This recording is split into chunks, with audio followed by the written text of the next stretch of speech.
All right, we have a presentation this morning. So anytime you're ready, we're ready for you. We're going to take a look at some of the foreign policy ideas of the Nazis.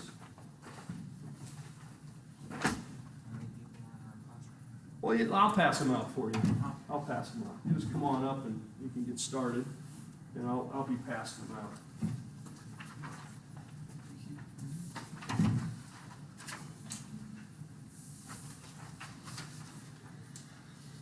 So what you do is, you can use this little thing. If you press that direction, Okay. it advances it, see? Okay. And that goes back. And that goes back, and then that gives you a red, that gives you a red dot, if you want to point up there. Okay. But you don't have to. There you go. All right, let's get started. So, I basically did Hitler and his foreign policy ideas and everything, and one of them was one of his first actions of foreign policy was to take Germany out of the League of Nations disarmament conference, and his argument was that the proposal would strip Germany of self-defense, which it did, of course, after World War I, and shocker, Hitler withdrew from the league, and in 1934 he drew up a non-aggression pact with Poland, and he began to undermine the Treaty of Versailles, shocker, and I'll blame him. And in March 1935 he announced the creation of an air force, and Britain drew up an armament settlement with Germany in the Anglo-Naval Agreement of June 1935. And there was the announcement of the four-year plan to help accelerate rearmament and place Germany's economy on a war footing. And on November 30, 1937, the Hossbach Memorandum states that Germany must be prepared for war with Western powers, especially France. And in 1938, he annexed Austria and Anschluss in March. And in September, he forced the British Prime Minister Neville Chamberlain to agree to the annexation of Sudeten land from Czechoslovakia by the Germans. And in March 1939, he occupied the rest of Bohemia. And in August 1939, Hitler formed a non-aggression pact with the Soviet Union, and there was a secret pact to divide Poland between the two of them, and that was before he invades Poland. And on September 1st, Hitler invaded Poland, but so did also Russia, and September 3rd, Britain and France declared war on Germany. And this is Hitler invading Poland, basically what you see here on the picture. And on September 3rd, this is a picture. This was taken in London, and this is, of course, a guy showing out the newspapers that they've declared war on Germany. And the analysis one was how intentional was Hitler's foreign policy, and there was debate if he had a long-term plan for foreign policy influenced by his predecessors, or acted by himself, or influenced by other interest groups. I don't know, maybe all the above. And the foreign policy ideas were found in two of his books. Of course, No One Thought Was a Big Threat, which was in Mein Kampf, which dealt with racial ideas for most of the book, and his objective was to acquire land. And Zwedi's Butch described a program of 5 stages that dealt with his foreign policy. And Hitler's 5-stage program was, and all this order was to remove restrictions from the Treaty of Versailles and end French alliances in Eastern Europe and Germany control Austria, Czechoslovakia, and Poland, defeat France, which he succeeded at, invasion of Russia, which he did, and he would want to contest world supremacy, possibly against Britain and the U.S. And another one of his long-term intentions was he showed his philosophy that had been written about in his early years. His ideas of the program were evident, and his disarmament of Treaty of Paris and takeover of other countries seemed to line up with the program that he talked about in his book, Zwedi's Butch and Hitler. Hitler's continentalist ideas always existed, but globalism and power in the late 1920s, and Hitler said that the impact of the Great Depression in the United States was because of degenerate power and racial mixing. And he said it could possibly be that Hitler was just an opportunist and did not really make long-term plans, is another argument. And for his continuity with past foreign policy, some people say that Hitler's war plans were written large and clear. Others say that Germany was already on an expansionist path, since they already tried doing that in the First World War. And the Second Reich provided Hitler with some long-term objectives with the Weimar Republic, shape. There were some connections with past predecessors, but there were also fundamental differences. Big differences, of course. And Hitler's Stufen plan was Germany's racial domination on a global scale, since he wanted to create a master race all over the world. And the primacy of Hitler's involvement in foreign policy was the question. Really, did Hitler control major initiatives of foreign policy, or was he just affected by domestic groups and pressures?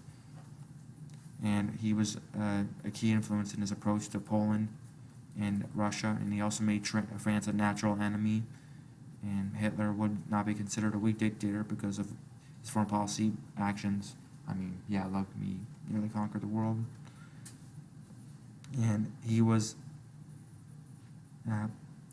impacted by domestic factors because he undermined political stabilization economically, and Germany's economic problems probably influenced the expansionist policy in Europe by dismantling neighboring states. It strengthened the German economy, and he was influenced by internal trends and pressures. And some of the questions are, was Hitler's foreign policy planned or improvised? Maybe both. And how much of Hitler's foreign policy was new? And was Hitler fully in control of Germany's foreign policy? And then the second analysis is that the 1946 Nuremberg judgment said that World War II was the outcome of Hitler's Nazi policy, which it was. And the questions are, was the Nuremberg judgment correct? And if Nuremberg judgment were correct, were other leaders and powers responsible for not stopping Hitler? I say yes. And lastly, would the result of the war be different if it began in 1938 instead of 1939? Once again, I say yes, but what do you guys think? And the responsibility of Hitler was considered war a part of life and a primal condition. And World War II was Hitler's personal war because he planned for it, he prepared for it, and shows the beginning point. And another case states that Hitler was a supreme opportunist who took advantage of other leaders' mistakes.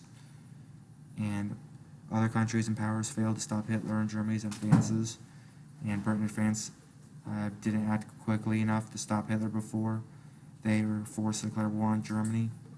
And one of France's mistakes was just like Britain, they did not take any action against Hitler's remilitarization of the Rhineland in 1936 or request the Soviet Union to help them with the defense of Czechoslovakia in 1938, which that in itself is suspicious enough to, attack them.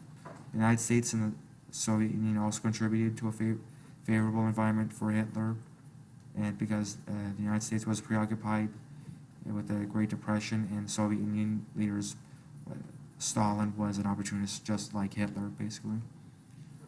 And another was a missed opportunity. If the war had been fought in 1938, it would have been more damaging to Germany. It could have inflicted an early defeat on them, and maybe less people would have died and everything.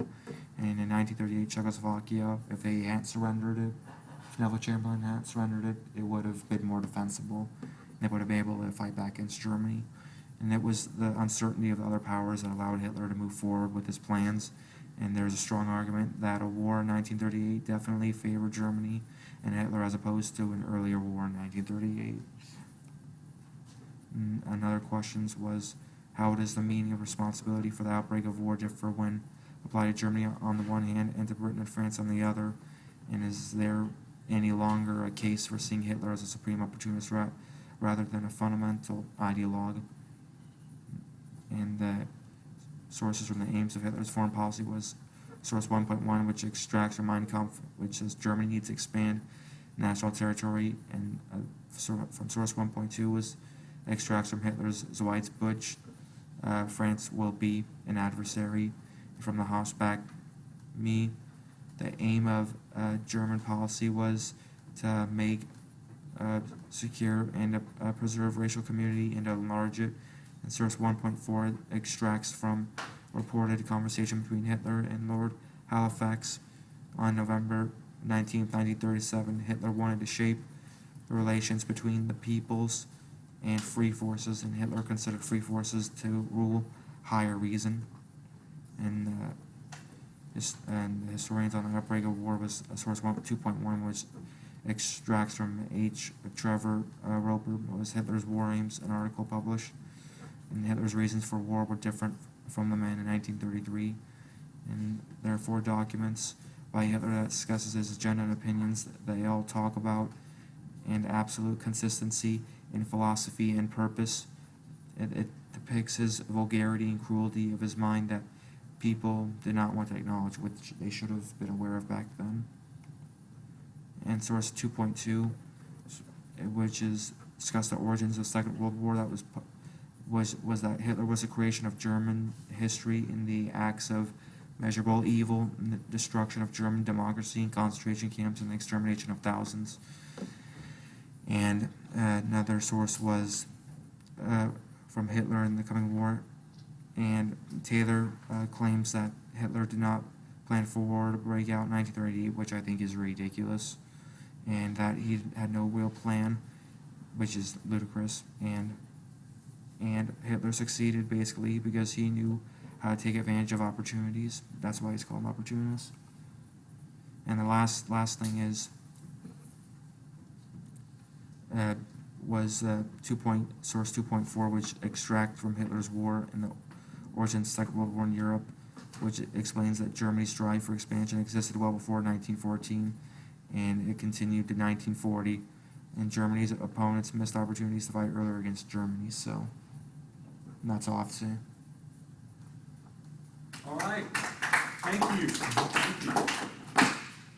Yeah, very good. Very good. A lot there. A lot of good information. A lot to think about there. I like this this part where we try to analyze sort of what Hitler was up to, and this idea.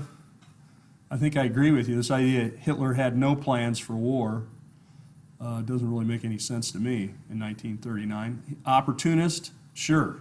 I think he was an opportunist, no doubt. And I do think, for example, if you take a look at the historians here, these documents that talk about him, let's see, maybe it's the next one here. That, basically that Hitler, that they missed opportunities to slow down or stop Hitler earlier. That, I think, is definitely true. Hitler was able to orchestrate these 5 points, which I thought was good. Let me see if I get to those 5 points. They're back here a bit. Where are the 5 points? There they go. He pretty much did all 5 of those. Didn't succeed at all 5, but I think his plan was there. You can see it back even in the first book, Mein Kampf. This idea of expansion was definitely there, and certainly the idea that they're racially pure and racially superior, and therefore they not only can expand, they ought to expand, they should expand. And the treaties of Versailles, he systematically broke, and there was no response, or almost none. So, for example, one of the restrictions was that Germany could not have a military. He began to militarize Germany again. No one stopped him. Another of those ideas is that they could not control the Rhine, along the Rhine River. He did that as well, and nobody did anything. This policy, it's called the policy of appeasement, where they tried to appease Hitler. You often have people making reference to this even today. Whether people know what they're referring to or not, I don't know. I assume they believe the people they're talking to know. In other words, if we just let Hitler have some kind of military, he'll be satisfied, he'll be appeased. If we just let Hitler occupy the Rhine, he'll be appeased and he'll stop there. If we just let Hitler have the Sudetenland, which is the one you're talking about, in Czechoslovakia, why did he want the Sudetenland? Well, a number of reasons, but the primary reason listed was the people there spoke German. And then when they had things divided up after the wars, and Sudetenland was included in this new state called Czechoslovakia, it should not have been included. And that the idea, the argument there was is that the people did not want to be a part of the Czechoslovakia. They spoke German, they want to be a part of Germany. And so if we let Hitler have the Sudetenland, then he will be satisfied, he will be appeased. And on it goes, right? Then, so he systematically removed the restrictions of Versailles simply by just defying it, and no one stopped him. Had Britain and France, the United States, of course I think the United States would have been involved. They had no interest in this at this point. They were pretty much isolationist at this point. We still don't like Europe. Well, I'm not talking about liking, I'm just talking about being willing to get involved. The United States had a policy in the 30s, certainly, the 20s and 30s, of I don't know if it'd be pure isolationism, but the idea we don't want to get involved, certainly in any European conflicts, because the Europeans are always fighting each other. We kind of let them solve that on their own. But the point was, if England and France, maybe some others had said, look, we're not going to allow Hitler to do this, we're not going to allow Germany to do this, and they would have intervened, it probably would have taken military action. They could have, perhaps, again, all this is what if, but they could have perhaps curtailed what Hitler did, was able to do later. Yeah, Mark, I think you had your... Yeah, what you just said about the United States, what you're saying is that after like World War I, the United States kind of retreated back to that same type of foreign policy that they... Yeah, United States did not want to be in World War I, and they stayed out of it. Finally forced their hand, you know, with the unrestricted submarine warfare and so forth, and Wilson pushing for it, but Wilson was not popular. Wilson at that point, and towards the end there, Wilson's health was bad as well. But at any rate, yeah, once that was over, the United States wanted to retreat back. I mean, it was not, even though they were being thrust into a new position as a greater leader in the world, many people in the United States said, look, we don't want to get drawn into European conflicts. Yes? Do you think that if there wasn't the issue of the Cold War at the end of World War II, that we would have retreated back to that same type of isolationism? You mean if the Soviet Union wasn't perceived as a threat? Yeah. Well, probably. I mean, that's hard to say because the Soviet Union emerged as a threat after World War I, and certainly by World War II, it's obvious. Had they not been there? Yeah, I mean, I think generally a lot of people in the United States, even now, if you'd say, oh, people are saying, well, we're kind of isolationist. I think that tendency is always sort of there. I don't know. I'd have to go back and I haven't really studied that to be able to say it as a general rule. But I think, in general, there's a large amount of people in the United States who would like to just focus on the United States and not be involved in the rest of the world. But we are drawn in, and especially today, so it would be laughable to say you could be an isolationist today in the way the world is today. It's so global, the economy's so global, and communications are so global. It's hard to hide over here. But having two large oceans and fairly stable neighbors, except for those Canadians, then we don't have to worry, we haven't had to worry as much. But the Cold War and the development of technology like ICBMs, intercontinental ballistic missiles, has brought the conflict to us. And of course now, with the sort of decentralized terrorism that's in the world today, we don't even really have a target. I mean, we're a target, but how do you stop it? It's very difficult to stop because it's decentralized. Yes? I think like you kind of see like the parallels between like that and like what it's like today, because by Mhm. like not addressing the problem, like in the Middle East, for example, Sure. the problem gets bigger until Right. it becomes everybody's problem. And then by that No, time, it's too late. I think you're exactly right. I mean, if we take the Middle East, now today, By, we by ignoring the problem, it makes Sure. it like worse, and it's kind of similar to what went on. Yeah, if you ignore it, and this is what a lot of people point to today who try to get the United States more engaged. Yeah, Because we sort of want to stay out, but then they'll say, look, if you give it used to be Saddam Hussein. Okay, let's just let Saddam Hussein fight Iran. Let's just Saddam Hussein have Iraq. Let's just let Saddam Hussein get these weapons and do these sorts of things, build up his National Guard, his units. And so then, now it's Assad. Okay, what do we do with Assad? And so our policy has been for the last 6-8 years. I mean, Assad has been fighting his people. You've if you seen want- that with for like, years. Iran and stuff, like letting them like basically do what they want to over there, pick their own inspectors, like. to- Well, I mean, this is what, this people have, they take this very thing, appeasement, and then they would apply it to Iran. Now, whether it does apply or not, that's what people would debate. But they would say, okay, Iran wants to develop nuclear power. So let's just let them develop nuclear power. Iran wants to, we're going to put some restrictions on them. But you know what? If we take the restrictions away, then, that'll open up their economy and it won't be as volatile and things will be better. And then we'll send in inspectors and that sort of thing. We'll just we'll keep tabs on it. Well, this is, now, a lot of the appeasement policy is a lot easier to see retroactively, right? If something real terrible happens in Iran because of the policy you might term as appeasement, where we let them have the programs, where we release the sanctions and all these other kinds of things, and then something really bad happens, you can say, well, you see, it was appeasement. There's similar kinds of things when they talked about Saddam Hussein in there.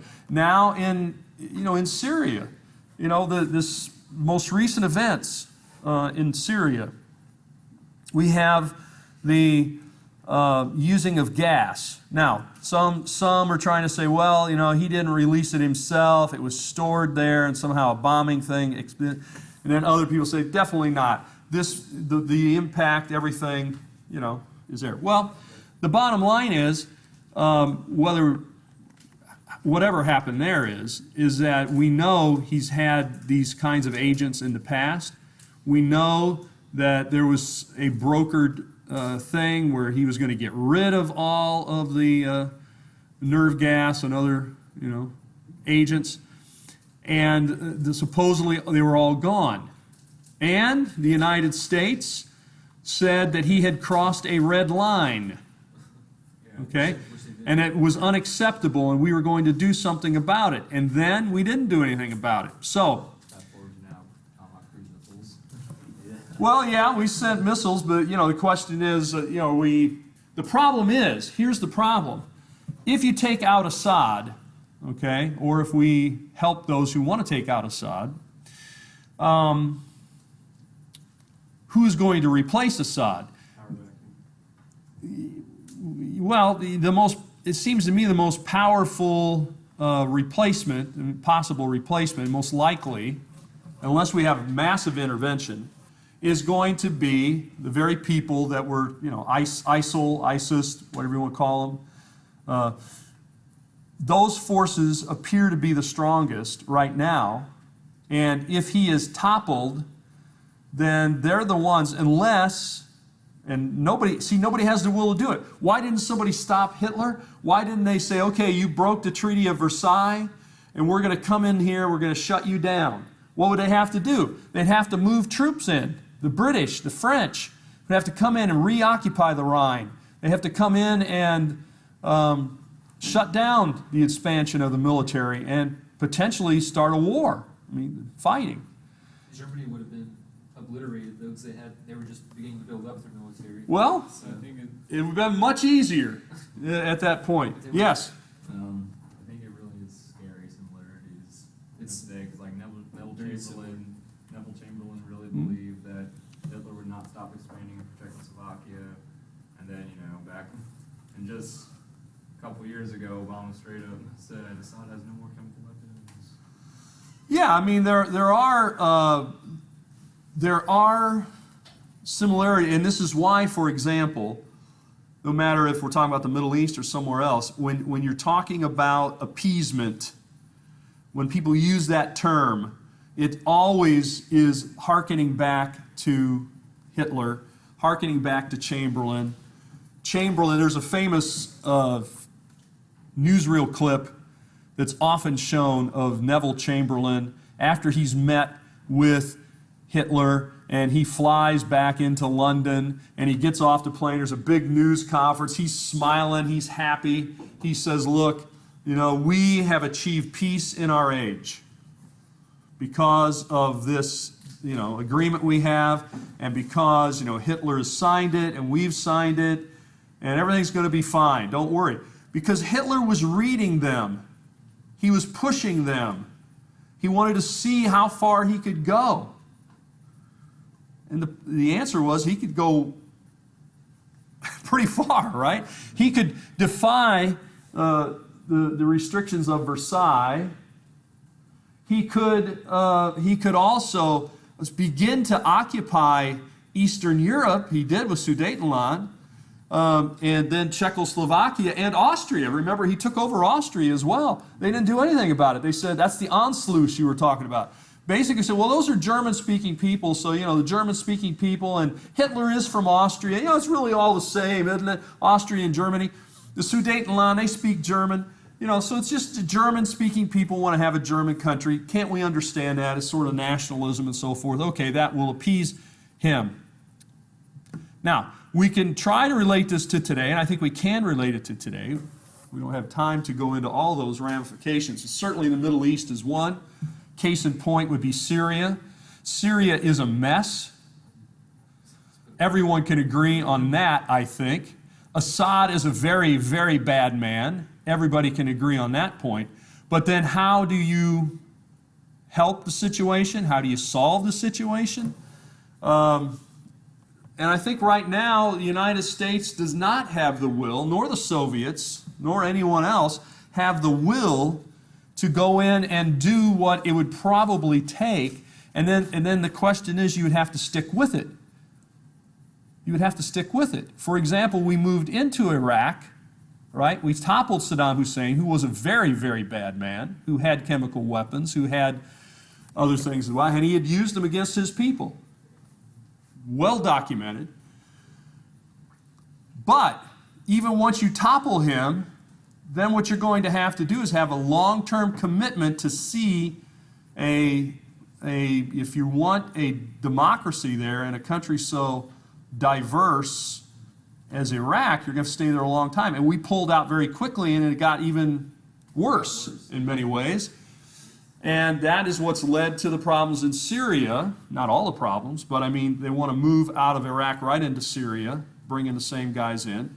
And okay, we'll topple, because those guys are Sunnis, and they're radical Sunnis, and Assad is linked with the Shias, and he's obviously a very bad man, so a lot of people don't like him there. He's a dictator, no doubt about it. His father was a dictator before him. I was in Syria on the day that his father died and he came to power. And I had a group of people, I had a group of students, and we were at the Jordanian border when the news came, and they stopped us at the border. We were on a bus, and they made us sit there for an hour or so while they figured out what they were going to do. They got this news that Assad is gone. And I was very happy to cross that border that day. Because it was, you didn't know what was going to happen in Syria. Because, yes, it was going to go to the sun, but not everybody wanted the sun. And this would be a time for a coup, because if the leader, the old-time leader, is dead, his young son is coming in. Well, anyway, these problems go on, and we don't like to deal with the Middle East because it is a mess, and it's been a mess for a long time, and in many ways there is no winning or solving these issues. Yeah, Paxton. Going back to if we shut Hitler down before he started building everything, do you think if we did the same thing to the Soviets or the Russians before Stalin and the Red Army came to power, that we wouldn't have to worry about the Cold War or anything like that?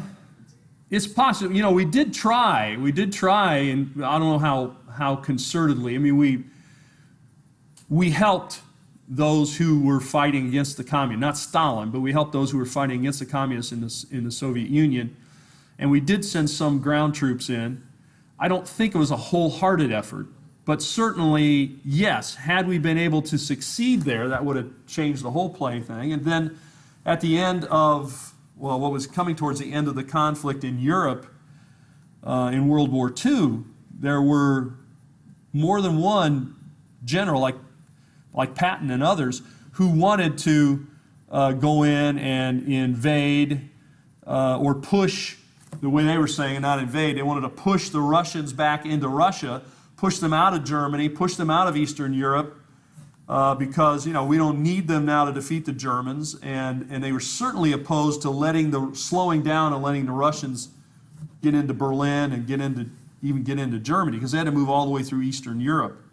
So on those two occasions, you know, if we want to play what if we would have just kept our army, which was already mobilized, our forces were already mobilized, and just kept pushing, not to take over Russia or the Soviet Union, but to push them out of Eastern Europe back to their own borders, and then sort of have the other Allied forces sort of occupy Eastern Europe for a smoother transition. That didn't happen. Could that have happened? Maybe. But the people didn't really have the will. You know, they could understand fighting Hitler. This war was about Hitler and about Nazis. And then it would have turned into a different war, a war against the Soviets, because I don't think they would have left, you know, just turned around, went home, say, hey, get out of here. They're going to fight. So it would turn into a different kind of war. And the people would have said, now, at that point, for a lot of people, they didn't like the Soviet Union, perhaps. They didn't like communism. But they didn't see that as a threat to the United States as people would in a few years later.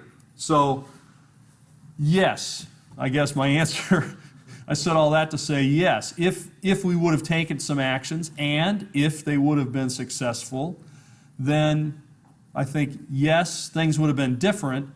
I don't know if it would have resolved everything. What we might have had instead of a Cold War is a hot war with the Soviets and perhaps at different parts around the world where we would have fought them directly instead of indirectly. So At least we won't have to worry about, if we come out sooner, at least we won't have to worry about nuclear war or anything like that.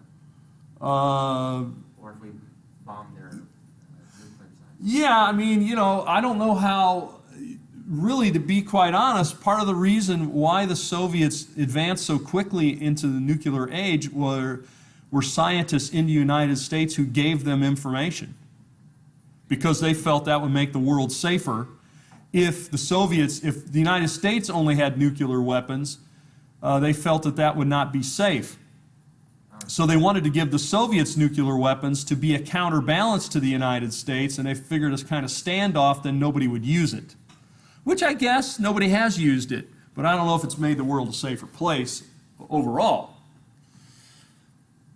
That's a whole other what if, but we do know that there was illegal transfer of information from people who were in the nuclear program in the United States to people in the Soviet Union, and that's how they were so rapidly, they could do it because they could learn from all of our mistakes and all of our stuff, and they could go pretty much directly to making functional stuff. Yes? I think it's around 8 minutes for nuclear weapons to be launched. 8 minutes? You mean by the time they impact? No. What do you mean? The point of like making the decision to actually like Oh. getting one off. Yeah. So 8 minutes away from like a nuclear war. Well, yeah, then, you know, the other thing they usually calculate into that was how long it would take it to fly. So, you know, usually if you take the 8 minutes to launch, right, then it would take probably another, of course today less, but back then maybe another 10 to 15 minutes to know it had been a launch, and then 8 minutes to respond. So yeah, within an hour, certainly within 2 hours, yeah, you could have lots of missiles flying all over the place. And once they're up, though they're not guided, I mean, they have built-in navigation, but it's not like today, like a cruise missile where we can, when they launched these Tomahawk missiles, they launched a bunch of them, right, from out in the Mediterranean, and then they just basically had them circle up there, circle over the target till they were all in place, and then all of them came in like 2 minutes. I mean, in other words, the impact is all within 2 minutes. But that's because they can control those missiles. It's not just launch, boom, and they land, they explode. You launch, and you can actually then fly them around, either circle them or fly them around till you get all of them there, and then you just let them all drop at once, or almost at once, within a couple of minutes. So it gives more element of surprise in what they called back when we bombed Baghdad, shock and awe. Shock and awe. And I suppose that's what they were going for here. Anyway, so you don't have that with intercontinental ballistic missiles. I still don't think we could do it today. We would have to really upgrade all those missiles to be able, we could do it today, but they didn't. So what that meant was, I can tell you, is that you were taught in school that once this thing launches, within an hour, 2 hours, I mean, that's it. That's it. And that can happen at any time. And so in the 60s, in the 70s, the idea that you could be blown up and the whole world could end was a very real, it was not humorous, it was not fictitious, it was very real, and it could happen at any time. So people built bomb shelters, not that I think it would have helped them that much, but I can remember I had a neighbor who had constructed in their backyard a bomb shelter. They dug it out and they put concrete in it, and they had, it had grass growing over the top of it with just like a vent. And I got the very real impression, though, that they would not let me in had something happened. Yes? My house has a bomb shelter. All right. In the 60s, and it's just like in the basement. It's a cement room, and like the door is wooden, and it like really doesn't look safe. And it smells like. Well, you need to upgrade it. Yeah. You need to upgrade it with a bomb-proof. You need to make sure you're. You guys are welcome to come to New York. You need- That showed doomsday preppers. Yeah, well, a lot of people do. But it really was real. And in school, we would do Duck and cover. drills. I don't know how much that duck cover would help you either. Well, it's not going to help you. It wouldn't help you at all. But they would tell us to do it. It's like they would, all of a sudden, they say, okay. They would send off the alarm, and then you had to get under your desk, put your hands over your head, and wait. Or I can remember doing it once in a hallway. One part of the school was a basement, and it was designated as a sort of fallout shelter, bomb shelter, probably the most secure thing in my little town. But you're down next to the lockers near the locker room, and I can remember them telling us, "Okay, get on the floor, get up against the wall, cover your head." And so everybody was, like up against the wall over here. Then after a while they tell you to stand up. But, so it became a very real thing because they're having you practice it in school. They show you lots of these films. And they even would show, because I grew up near Chicago and near Gary and so forth, this was all industrialized. There were refineries and steel mills and all kinds of stuff, not very far from where I was, plus Chicago. This is definitely going to be a target. Then they would show you a map. I still remember the map, where it would show concentric rings of how, when the nuclear bombs hit, what was going to happen. In this area, everything would be vaporized. In this area, everything would be knocked down, and it would be fires, so on and so on and so on. I mean, there was no... The only good news was, I guess where I lived, we would have gone pretty fast. That was the good news, because, actually a little further out, then you would potentially survive, and you would have to deal with all the radiation poisoning and stuff like that. So, I mean, it was all real happy stuff. Yes? For Hiroshima and Nagasaki, was that an atomic bomb? It was. What is the difference between that and nuclear bomb? It's the same.